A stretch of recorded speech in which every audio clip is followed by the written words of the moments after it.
ఒక చిన్న కుక్కపిల్ల, ఒక మహాయజ్ఞం, ఒక తప్పు మహాభారత కథకు కారణమైంది. భారతదేశ చరిత్రలో గొప్ప వంశం పాండవ వంశం. పంచపాండవుల్లో అర్జునుడు ప్రముఖుడు. ధైర్యం, ధర్మం, పరాక్రమానికి ప్రతీక. అర్జునుడు శ్రీకృష్ణుడికి బావ. అతని కుమారుడు వీరుడు అభిమన్యుడు. అభిమన్యుని కుమారుడు పరీక్షిత్. మరి పరీక్షిత్ కుమారుడు ఈ కథలో కీలక పాత్రధారి మహారాజు జనమేజయుడు. ఒకరోజు మహారాజు జనమేజయుడు ఒక మహాయజ్ఞాన్ని ప్రారంభించాడు. అక్కడ యజ్ఞవాటికలో వేద మంత్రాలు మారుమోగుతున్నాయి. అగ్నిజ్వాలలు ఆకాశాన్ని తాకుతున్నాయి. అన్నీ పవిత్రంగా, శాస్త్రోక్తంగా జరుగుతున్నాయి. అలాంటి పవిత్ర వాతావరణంలోనికి శరమ అనే దేవతకు చెందిన సారమేయుడు అనే చిన్న కుక్క పిల్ల వచ్చింది. అది అమాయకంగా ఆ యజ్ఞస్థలంలోకి అడుగుపెట్టి అక్కడున్న యజ్ఞవాటికను, చుట్టూ ఉన్న పరిసరాలను చూస్తూ ఉండిపోయింది.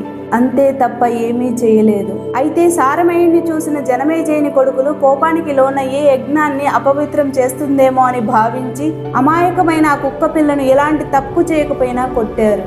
వెంటనే సారమేయుడికి ఏమీ అర్థం కాక రక్తమోడుతున్న గాయాలతో బాధపడుతూ అక్కడి నుంచి పారిపోయింది.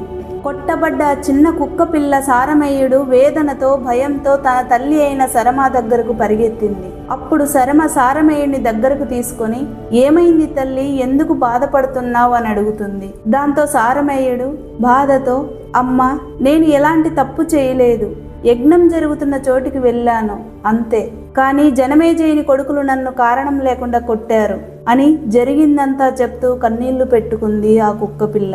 ఆ కుక్క తల్లి శరమ తన బిడ్డ కళ్ళల్లో బాధతో వచ్చే కన్నీళ్లను చూసి తల్లి హృదయం తల్లడిల్లిపోయింది. వెంటనే శరమ కోపంతో యజ్ఞవాటికకు వెళ్ళింది. మహారాజు జనమేజయుడిని చూస్తూ ఇలా అంది, ఓ జనమేజయ మహారాజా, నా బిడ్డ ఎలాంటి తప్పు చేయలేదు, అయినా కారణం లేకుండా కొట్టారు. ఓ రాజా, యుక్తాలు తెలియకుండా నిరపరాధి అయిన నా బిడ్డను శిక్షించారు. దాని ఫలితంగా నీకు అప్రతికూలమైన విపత్తులు సంభవిస్తాయి అని శరమ జనమేజయుడిని శపించింది. ఆ శాపం విన్న వెంటనే యజ్ఞవాటికలో నిశ్శబ్దం నెలకొంది. జనమేజయుడు ఆలోచనలో పడిపోయాడు. నేను చేసిన తప్పు ఏమిటి, ఎందుకిలా జరిగింది అని అతని హృదయంలో ఒక భయం మొదలైంది. శాపం ఉన్నప్పటికీ జనమేజయుడు తాను ప్రారంభించిన యజ్ఞాన్ని ఆపలేదు. అతను తన ధర్మాన్ని కొనసాగించాడు. కానీ ఆ శాపం తన జీవితాన్ని ఎలా మార్చబోతుందో అతనికి తెలియదు. ఒక చిన్న అన్యాయం ఒక శాపంగా మారింది. ఆ శాపం మహాభారత కథను ఎలా ప్రారంభించిందో తర్వాత భాగంలో తెలుసుకుందాం. ఇలాంటి మహాభారత రహస్యాలు తెలుసుకోవాలంటే ఇప్పుడే సబ్స్క్రైబ్ చేయండి మరియు బెల్ ఐకాన్ నొక్కండి.